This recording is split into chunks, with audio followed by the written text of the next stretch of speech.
दोस्तों नमस्कार।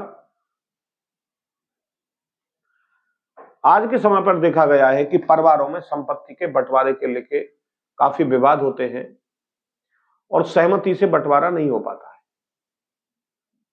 कभी कोई पक्ष रूठ जाता है, कभी कोई पक्ष रूठ जाता है, कोई पक्ष ज्यादा हिस्सा लेना चाहता है, कोई कम लेना चाहता है। तो इस तरह से संपत्ति पर विवाद उत्पन्न हो जाते हैं। अब लोग परेशान रहते हैं कि भाई बंटवारा कैसे कराएं, और वो टेंशन में आ जाते हैं, दर दर की ठोकरें खाते फिरते हैं और उनको जो है सही सलाह न मिलने के कारण या कानून की अनभिज्ञता के कारण, वो सारी चीजों की ना जानकारी के कारण परेशान होते रहते हैं। तो दोस्तों आज मैं इसी बात पर चर्चा इस वीडियो के माध्यम से कर रहा हूं कि अगर बंटवारा राजी से नहीं होता है परिवार, अगर सभी हिस्सेदार बंटवारा करने को राजी नहीं होते हैं या उनमें से कुछ हिस्सेदार प्रॉपर्टी में ज्यादा हिस्सा मांगते हैं, किसी अन्य हिस्सेदार को उसके हिस्से से कम हिस्सा देना चाहते हैं या हिस्सा देना ही नहीं चाहते, तो ऐसी स्थिति में हमें क्या करना चाहिए। तो दोस्तों इस वीडियो में एक अहम जानकारी मैं आपको दे रहा हूं। कृपया वीडियो को शुरू से अंत तक देखें और अगर मेरा वीडियो पसंद आए तो इसको लाइक करें, ज्यादा से ज्यादा लोगों तक जानकारी पहुंचे, इसको शेयर करें और मेरे चैनल को सब्सक्राइब करें। दोस्तों अब दोस्तों बात आती है बंटवारे की। एक सीधा सीधा बंटवारे का तरीका तो यह है कि जो भी हिस्सेदार हैं प्रॉपर्टियों में, उनको आपसी सहमति से बांट लें। लेकिन दोस्तों अक्सर यह देखा गया है कि आपसी सहमति से बंटवारा बहुत कम ही लोग करते हैं, क्योंकि उन हिस्सेदारों में कुछ लोग ऐसे होते हैं कि भाई मैं या तो किसी का सारा हिस्सा हड़प लूं या सामने वाले को उसके हिस्से से जितना उसका बनता है लीगली उससे कम हिस्सा दे दूं या इसको हिस्सा दो ही नहीं कभी। तो ऐसी स्थिति में परिवार में विवाद की स्थिति उत्पन्न हो जाती है और जो कमजोर व्यक्ति है वो बेचारा परेशान रहता है, वो अपने हिस्से के लिए दर दर भटकता रहता है। कभी कभी ये स्थिति आ जाती है कि भाई गांव में लोग पंचायत भी जोड़ते हैं, भाई मेरा हिस्सा इनसे दिला दिया जाए, लेकिन फिर भी बात नहीं बनती। दोस्तों तो आपको करना क्या है? आपको करना यह है, आपको जहां भी आप रहते हैं वहां जिले पर न्यायालय है, वहां आपको जाना है। जाने के बाद में एक अच्छा सा वकील करना है और वकील के माध्यम से कोर्ट में बंटवारे का मुकदमा डलवाना है। अब बंटवारे के मुकदमे में क्या क्या चीजें होना बहुत आवश्यक है, अन्यथा आपका मुकदमा बेकार हो जाएगा। अगर बंटवारा होने वाली संपत्ति में आपका नाम नहीं है और हिस्सा आपका बनता है, पैतृक संपत्ति है, म्यूटेशन आपके नाम ना हो, रसीद कोई आपके नाम ना हो और पैतृक संपत्ति हो और आपका हिस्सा उसमें बनता हो,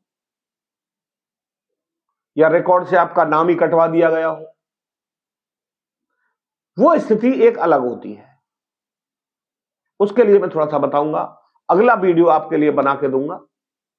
लेकिन अब यहां आती है बंटवारे के मुकदमे में क्या क्या चीजें होनी आवश्यक है। तो दोस्तों सबसे पहला जो बात है वो ये है कि बंटवारा के दावे में सभी लोगों को, जो संपत्तियों में हिस्सेदार हैं, सभी को पक्षकार बनाया जाना बहुत आवश्यक है। जो दावा करते हैं उनको वादी के रूप में लाना चाहिए, यानी जो पीड़ित लोग हैं, और जिनके खिलाफ आप मुकदमा करते हैं उन सभी को उसमें पक्षकार बनाना चाहिए बतौर प्रतिवादी।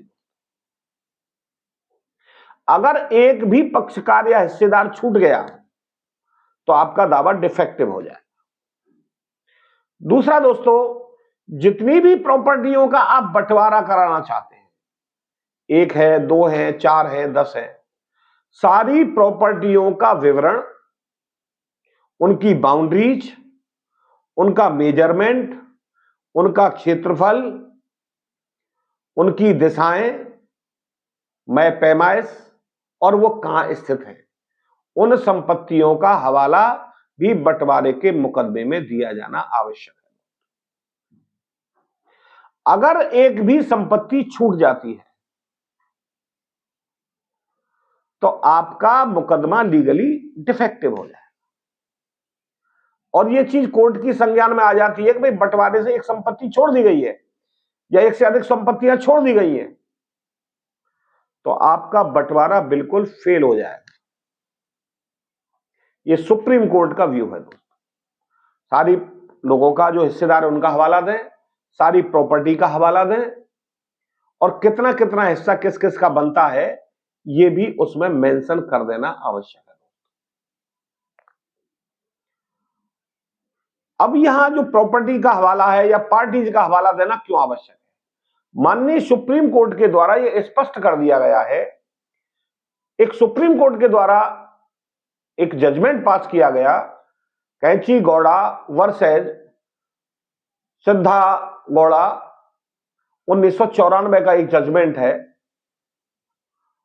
और दोस्तों इसमें सुप्रीम कोर्ट ने क्या कहा? माननीय सुप्रीम कोर्ट के द्वारा, when all the joint property are not made the subject matter of the suit, बिल्कुल स्पष्ट कहा है कि अगर किसी दावे में सारी जॉइंट प्रॉपर्टियों को हवाला नहीं दिया गया है, आगे क्या लिखते हैं, नॉर द कोशेयर्स हैव बीन इम्प्लीडेड, और अगर सभी हिस्सेदारों को उसमें पक्षकार नहीं बनाया गया है मुकदमे में, जो बंटवारे का दावा होता है, the suit for partition is not maintainable, तो आपका जो पार्टीशन का सूट है वो मेंटेनेबल नहीं होगा। दोस्तों ये ध्यान रखें कि अगर कोई आपको आपका हिस्सा नहीं देता है, बंटवारा नहीं करता है, आपके हिस्से को कोई हड़प जाना चाहता है, आप एक अच्छा सा वकील करके कोर्ट के माध्यम से अपना बंटवारा करा सकते हैं। बंटवारे में आपको वकील साहब को पूरी जानकारी देनी चाहिए कि उसमें कौन कौन हिस्सेदार हैं प्रॉपर्टियों में, उन सबको पार्टी बनाया जाना चाहिए, जितनी भी प्रॉपर्टियां हैं सबका हवाला उस दावे में दिया जाना चाहिए, और अगर उनमें से कोई एक बात छूट जाती है तो आपका दावा निरस्त हो जाएगा। अगर ये सारी बातों को आप लिख देंगे और साथ ही साथ अपनी एविडेंस दाखिल करेंगे, डॉक्यूमेंट्री एविडेंस, भाई आपका क्या मिल्कियत के पेपर्स हैं, आपके पास कोई अलॉटमेंट है या कोई रसीद है, म्यूटेशन के पेपर हैं, कोई बैनामा है, जो भी चीज आपके पास डॉक्यूमेंट है सारे डॉक्यूमेंट को उसमें लगाएं, निश्चित रूप से आपका बंटवारा हो जाएगा और आपको आपका हिस्सा मिल जाएगा। आपको कहीं परेशान होने की जरूरत नहीं है दोस्तों। उम्मीद करता हूं दोस्तों मेरा वीडियो आपको पसंद आया होगा। इस वीडियो को ज्यादा से ज्यादा शेयर करें और लाइक करें दोस्तों, और मेरे चैनल को सब्सक्राइब करें। आज के लिए दोस्तों बस इतना ही। अगले वीडियो में एक नई कानूनी जानकारी के साथ हम आपके सामने उपस्थित होंगे। जय श्री राम, राधे राधे, जय श्री कृष्ण।